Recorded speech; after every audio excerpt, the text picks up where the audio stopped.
वे जो कहते हैं उसके अनुसार, और वे इसे बहुत अच्छी तरह से करते हैं। वे कहते हैं कि कई साल पहले उन देशों में बहुत बड़ा सूखा पड़ा था जहां यह कहानी घटी थी। खेत सूखे थे, पेड़ों पर फल नहीं लगे थे और जानवर भोजन के अभाव में भूखे मर रहे थे। ऐसा उन जगहों पर पहले कभी नहीं देखा गया था। कई महीनों तक आसमान में बादल छाए रहे, लेकिन बादलों ने पानी नहीं छोड़ा, केवल गड़गड़ाहट और पानी की अधिक गड़गड़ाहट, कुछ भी नहीं। पेरिक्विन और उसकी माँ एक छोटे से खेत में रहते थे। सभी विपत्तियां घटित होने के कारण उनके पास अपने मुंह में डालने के लिए कुछ भी नहीं था। उनके सभी जानवर मर गए थे और उनके पास केवल एक गाय बची थी जो कम से कम उन्हें दूध देती थी।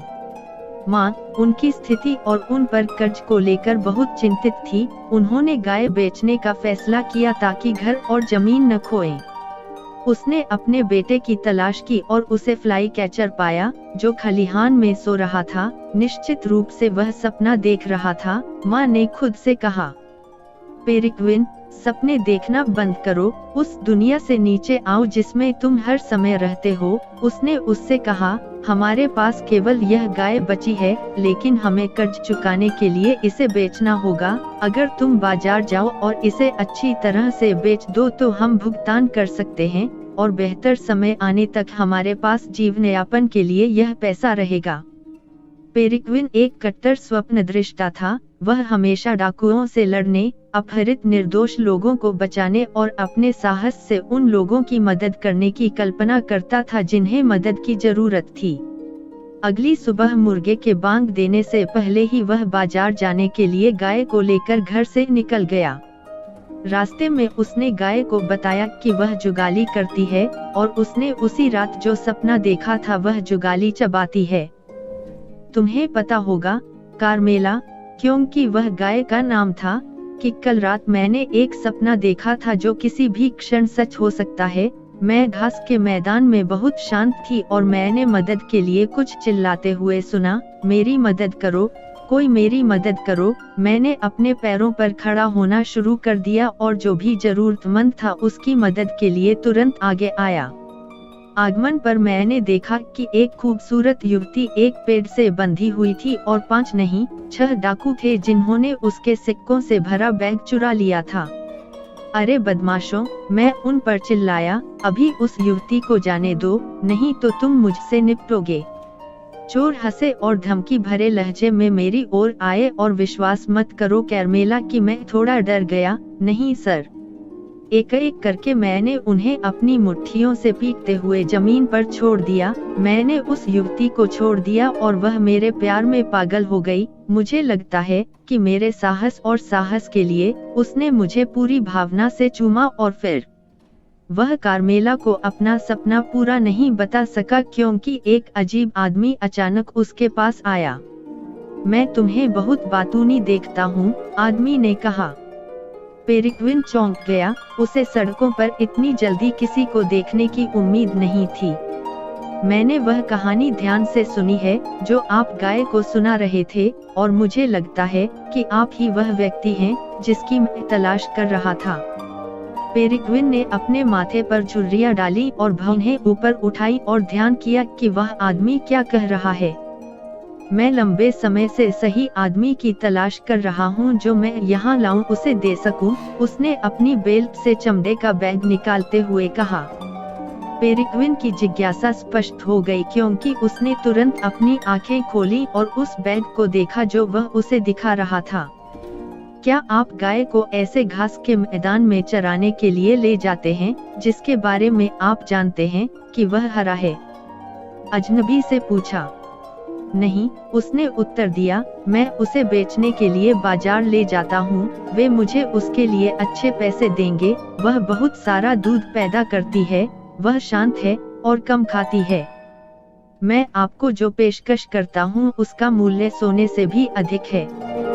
पेरिक्विन मर गया। दुनिया में ऐसा क्या हो सकता है जिसकी कीमत सोने से अधिक हो? वह आदमी रुका, बैग खोला और पेरिक्विन से अपना हाथ बाहर निकालने को कहा। पेरिक्विन आधा हक्का बक्का और हास्यास्पद था। कुछ साधारण चौड़ी फलियां उसके हाथ में गिर गई थीं। नहीं, रहस्यमय आदमी ने झट से कहा, वे साधारण फलियां नहीं हैं, वे जादुई फलियां हैं। जादुई? पेरिक्विन आश्चर्यचकित था। हाँ प्रिय मित्र, उन्हें चाँद की रोशनी में बोओ और एक झाड़ी इतनी ऊंची हो जाएगी कि उस पर चढ़कर तुम आकाश तक पहुंच जाओगे। पेरिक्विन के दिमाग में तुरंत महलों, बगीचों, खजानों और राजकुमारियों के सपने आने लगे जो वहां उसका इंतजार कर रहे होंगे। मुझे बताओ युवा मित्र, हमारी भूमि को ढकने वाले इन बादलों के ऊपर आप कितने रोमांच नहीं पा सकते हैं? कितने खजाने, कितनी राजकुमारियां और जरूरतमंद लोग। पेरिक्विन ने हर उस चीज का सपना देखा जो आदमी ने उसे समझाया, महल, खजाने, राजकुमारियां, डाकू। क्या ये जादुई फलियां उस पैसे से अधिक मूल्यवान नहीं हैं जो वे आपको गाय के लिए दे सकते हैं? नहीं नहीं नहीं, पेरिक्विन ने समझदारी से उत्तर दिया, मेरी माँ ने मुझसे गाय को अच्छी तरह से बेचने के लिए कहा ताकि हम अपना बकाया चुका सकें। मैं आवश्यक धन के बिना नहीं आ सकता। पैसा खत्म हो रहा है मेरे दोस्त, अपार धन के अवसर जीवन में केवल एक बार आते हैं। क्या तुम इसका तिरस्कार करोगे? पेरिक्विन ने झिझकते हुए आकाश की ओर देखा, कार्मेला की ओर देखा, उस आदमी की ओर देखा, खजानों से भरे कमरों का दिवास्वप्न देखा, और जब उसे एहसास हुआ कि वह आदमी गाय के साथ जा रहा था और उसके हाथ में जादू की फलियों वाला थैला था, वह अपने द्वारा किए गए आदान प्रदान से खुश नहीं था। रहस्यमय तरीके से वह आदमी और कार्मेला उसके पास से गायब हो गए। आपने इतनी जल्दी देखा कि उसे लगा कि कई घंटे बीत गए। वह उन्हें ढूंढने के लिए दौड़ा लेकिन उसे धूल, पत्थर और सूखेपन के अलावा कुछ नहीं मिला। उसे घर लौटने में काफी समय लग गया, जहां उसकी माँ उत्सुकता से उसका इंतजार कर रही थी, लगातार दरवाजे से बाहर झांक रही थी कि क्या उसने उसे देखा है। वह तब पहुंचा जब अंधेरा हो चुका था। माँ ने जब उसे हाथ में थैला लिए दरवाजे से अंदर आते देखा तो बहुत खुश हुई। पेरिक्विन बिक्री से खुश होने के बजाय भयभीत होकर आया, उसे अपनी आंखों के कोने से देखा और एक शब्द भी नहीं कहा। क्या हुआ पेरिक्विन? क्या तुम्हें लूट लिया गया है? मुझे बताओ बेटा, क्या होता है कि तुम वह जागता हुआ चेहरा लेकर आते हो? पेरिक्विन ने कुछ नहीं कहा। उसने बैग मेज पर रख दिया और अपनी माँ द्वारा उसे खोलकर उसमें रखे सामान की जांच करने का इंतजार करने लगा। माँ मेज के पास पहुंची, देखा कि बैग का वजन कितना कम है, उसे खोला और जब उसने सामान बाहर गिराया तो 4 फलियां उसकी हथेली में गिर गईं। उफ, ये क्या है? बेटा तुमने क्या किया? पेरिक्विन ने उससे केवल एक ही बात कही थी, वे जादुई हैं। माँ चुप थी, बहुत देर तक उसे देखती रही। जादुई? आप कहते हैं कि वे जादुई हैं? क्या वे किराया देंगे? क्या वे हमें बिना काम किए खाना देंगे? पेरिक्विन तुमने क्या किया है मेरे बेटे? यह कैसे संभव है कि तुमने खुद को इस तरह से धोखा देने की अनुमति दी है? अब हमारा क्या होगा? क्या तुम्हें एहसास है कि तुमने क्या किया है? उसकी माँ का चरित्र धीरे धीरे बढ़ता गया, बोलते बोलते उसका मूड खराब हो गया, पीड़ा और निराशा उसमें भर गई। वह रोने लगी और आवेश में आकर फलियां उठाकर पिछवाड़े में फेंक दी। बिस्तर पर जाओ, वह गुस्से से चिल्लाई, तुम्हारी फलियां सूप बनाने के लिए भी अच्छी नहीं हैं। सो जाओ नहीं तो मैं तुम्हें थप्पड़ मार दूंगी। तुम नहीं जानते कि तुमने क्या किया है। पेरिक्विन, बिस्तर पर जाओ, चले जाओ। पेरिक्विन अपनी माँ को इतना उदास देखकर दुखी, पछतावा और बहुत चिंतित होकर बिस्तर पर सो गया। बिस्तर से वह उसके फूट फूट कर रोने की आवाज सुन सकता था। जो कुछ हुआ उसके लिए वह दोषी था और उसने ऐसा बदलाव क्यों किया, यह समझने के लिए न तो उसने सोचा, न तर्क किया और न ही उसके पास कोई तर्क था। उसे पता ही नहीं चला कि वह कब सो गया। उसकी माँ को भी पता नहीं चला कि वह कब रसोई की मेज पर सो गया। छोटे से घर के पिछवाड़े के बगीचे में जो फुसफुसाहट की आवाज हो रही थी, वह किसी को सुनाई नहीं दे रही थी। उलझे हुए बादलों के बीच से गुजरने की हिम्मत कर रही चांदनी सीधे उन पतली फलियों पर गिरी, जिन्हें माँ ने अपने क्रोध में उड़ा दिया था।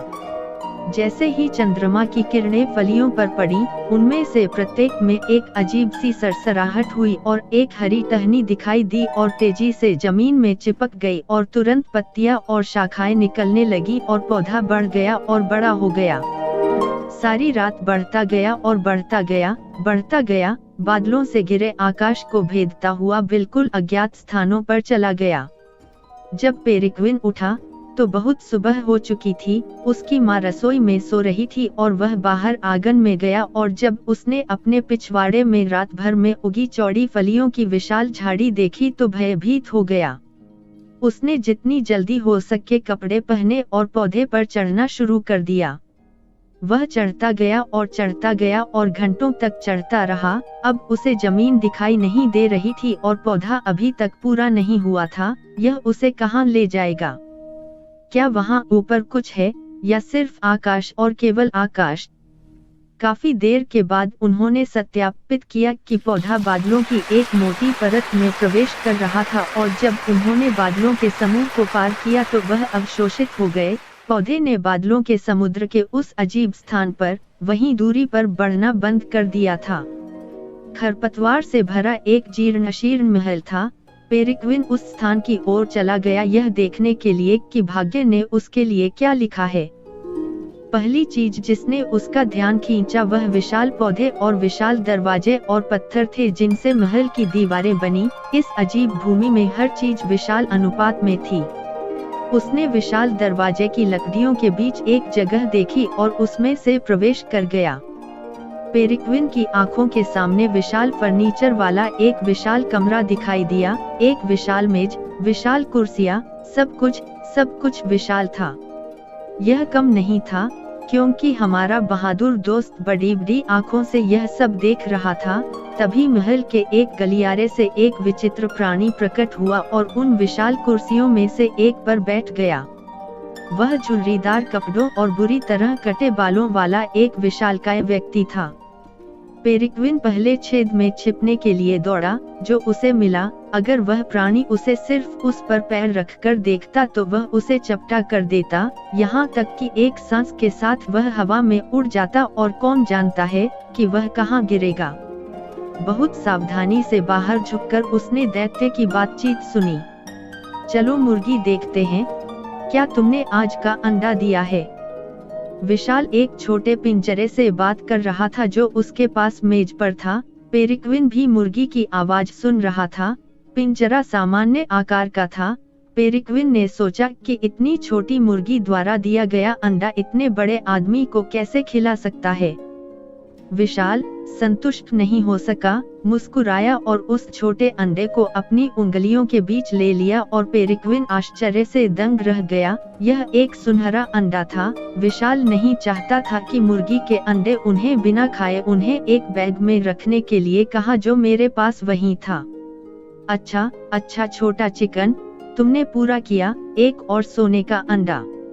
विशाल जो कुछ भी कर रहा था उस पर ध्यान देते हुए पेरिक्विन यह सत्यापित करने में सक्षम था कि मेज पर वह पिंजरा था जिसमें उसकी मुर्गी थी, वह विशाल बैग जिसमें उसने मुर्गी द्वारा दिए गए सुनहरे अंडे रखे थे और एक ठोस सोने की वीणा रखी थी। विशाल ने थैले में रखे सुनहरे अंडों को गिनते हुए बहुत देर तक अपना मनोरंजन किया और जब वह ऐसा करते करते थक गया तो उसने अपने विशाल हाथ से वीणा को छुआ और उसमें से सचमुच अद्भुत संगीत बजने लगा। जाहिर तौर पर उस जगह पर सब कुछ जादुई, विशेष और अलौकिक था। मुर्गी सोने के अंडे देती थी और वीणा वादक की आवश्यकता के बिना वीणा अकेले बजाती थी। संगीत इतना मधुर था कि कुछ ही सेकंड में विशाल वहीं कुर्सी पर बैठे बैठे सो गया। वह जोर जोर से खर्राटे लेने लगा, या कम से कम पेरिक्विन को तो यही लग रहा था। उसके खर्राटों की आवाज सैकड़ों तालियों की गड़गड़ाहट जैसी थी। पेरिक्विन की जिज्ञासा और साहस ने उसे अपने छिपने के स्थान से बाहर आने और मेज के पास आने पर मजबूर कर दिया और वहां मौजूद जाली का लाभ उठाते हुए वह शीर्ष पर चढ़ गया। शीर्ष पर पहुंचने पर उसे उस जग को कसकर पकड़ना पड़ा जिसमें से विशाल ने शराब पी थी, क्योंकि नींद में डूबे सिर की खर्राटे ने उसे एक साधारण मक्खी की तरह खींच लिया था। जैसे तैसे वह उस पिंजरे के पास पहुंचा, जहां मुर्गी बंद थी। मुर्गी उत्सुकता से उसकी ओर देख रही थी और अपना चोगा लेकर चलती रही। पेरिक्विन ने पिंजरा ले लिया। वह उस मुर्गी को ले जाएगा जो सोने के अंडे देती है, और वह अपनी माँ को दुख से बाहर निकालेगा। वे कहते हैं कि जिज्ञासा ने बिल्ली को मार डाला, और खैर पेरिक्विन, जो लूट उसे मिल रही थी उससे खुश नहीं था, अद्भुत वीणा के पास पहुंचा और उसे देखने के लिए खुद को समर्पित कर दिया।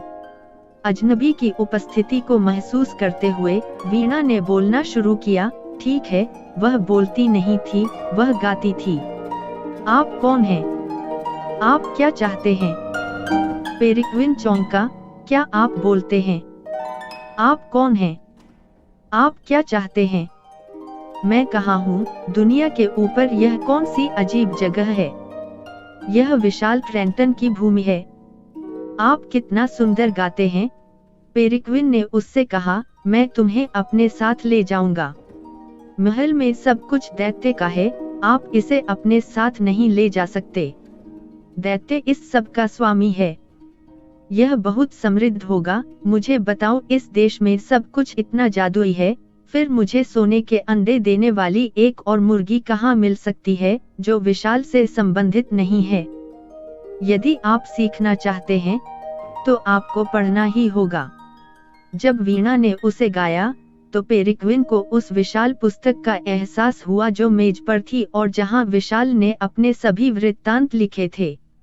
उस पुस्तक में उसने उन राज्यों के बारे में लिखा जहां उसने दौरा किया, जो वस्तुएं उसने चुराई और अपनी डकैतियों से जो लाभ उसने प्राप्त किया। यह सब पढ़ने के बाद उसने सत्यापित किया कि विशाल एक चोर था। उसने उस बादल में राज्यों के माध्यम से यात्रा की और उसे जो अद्भुत वस्तुएं मिली उन्हें छीन लिया। इस प्रकार उसने मुर्गी, वीणा और अन्य खजाने प्राप्त किए जिनका उपयोग और उनके लालच का दुरुपयोग खराब हो गया था, और जब वे बेकार हो गए थे या उनका जादू खत्म हो गया था तो उन्हें महल में कहीं छोड़ दिया गया था। दूसरे शब्दों में, मेरे देश के आसमान में बादल छाने के लिए वह दैत्य दोषी है। वह बादलों को पानी छोड़ने से रोकता है और जो खजाना पाता है उसे भी चुरा लेता है। वह एक चोर है। वीणा ने इस बार पेरिक्विन को कोई जवाब नहीं दिया। वह मूक होकर विशाल को देख रही थी और चौंक कर पेरिक्विन को एहसास हुआ कि खर्राटे अब नहीं सुनाई दे रहे हैं। उसने पीछे मुड़कर देखा तो विशाल का विशाल चेहरा उसे आश्चर्य से घूर रहा था। वह बिजली की तरह दौड़ा और वीणा के ठीक पीछे पहुंच गया। इससे दैत्य चौंक गया और उसने वीणा पकड़ने के लिए अपना हाथ बढ़ाया। वह अपने महल में एक घुसपैठिए को देखकर इतना आश्चर्यचकित हुआ कि वह आश्चर्यचकित रह गया। पेरिक्विन उस छेद की ओर भागा जिसके माध्यम से वह चढ़ गया था, लेकिन मुर्गे के पिंजरे को पकड़ने से पहले नहीं और जल्दी से जाली से नीचे जाने लगा। विशाल अचंभित रह गया। वह जो कुछ भी हो रहा था उससे इतना आश्चर्यचकित था कि उसे नहीं पता था कि समय पर कैसे प्रतिक्रिया देनी है, और उसने पेरिक्विन को मेज से नीचे उतरने और उस छेद में छिपने का मौका दिया जहां से उसने उसे देखा था। विशाल चिल्लाया, मेरे महल में एक चोर, तुम अंदर कैसे आए? तुम मेरे क्षेत्र में कैसे आए? मैं तुम्हें कुचल दूंगा, मैं तुम्हें एक कीड़े की तरह छोड़ दूंगा। वह जमीन पर झुक गया और अपना विशाल चेहरा उस छेद के करीब लाया जिसके माध्यम से पेरिक्विन बच गया था। उसने उड़ाया और उड़ाया, लेकिन उसे केवल धूल का ढेर मिला जिससे उसे छींक आ गई। वह उठ गया और छड़ी की तलाश में भाग गया, छेद में इधर उधर झांकना और छोटे आदमी को बाहर निकालना। इस बीच पेरिक्विन को एक और निकास मिल गया था और वह एक बड़े कमरे में था। वह पूरी गति से दौड़ा और महल के दरवाजे के छेद तक पहुंच गया और बिना रुके वह बीन झाड़ी तक पहुंच गया जिसके माध्यम से वह चढ़ गया था। एक ही बैठक में इसके लिए नीचे जाने का दृढ़ निश्चय करते हुए उसे अचानक गायन वीणा की याद आई और उसने उसकी तलाश में वापस जाने का फैसला किया। उसने सेम के पौधे की पत्तियों के बीच मुर्गे को छिपाकर पिंजरे को छोड़ दिया और महल की ओर वापस चला गया। रास्ते में वह एक सीढ़ी देखकर आश्चर्यचकित रह गया जो कभी कभी सामान्य थी और अचानक बढ़ गई। उसे तुरंत समझ में आ गया कि यह वह सीढ़ी थी जिसका उपयोग दैत्य अपने बादलों वाले साम्राज्य से नीचे उतरने के लिए करता था और जो भी जादुई वस्त्र उसे मिलता उसे चुराने के लिए पृथ्वी पर जाता था। जब वह महल में पहुंचा तो उसने देखा कि विशाल उस छेद में छड़ी से छेद कर रहा है जिससे वह बचकर निकला था। हुंकार, छोटे कीड़े को वहां से बाहर निकालो, विशाल ने कहा, और वह छड़ी से इधर उधर ताक झांक करता रहा कि क्या वह उसे ढूंढ सकता है।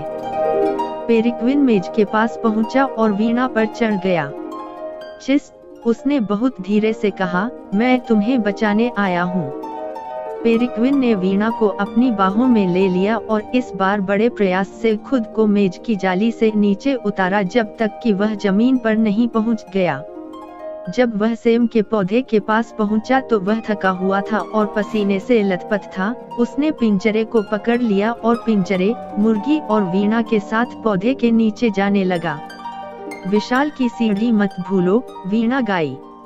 लेकिन पेरिक्विन ने पूछा, और मैं उसके साथ क्या करूं? सीढ़ी के बगल में आपको एक कुल्हाड़ी मिलेगी।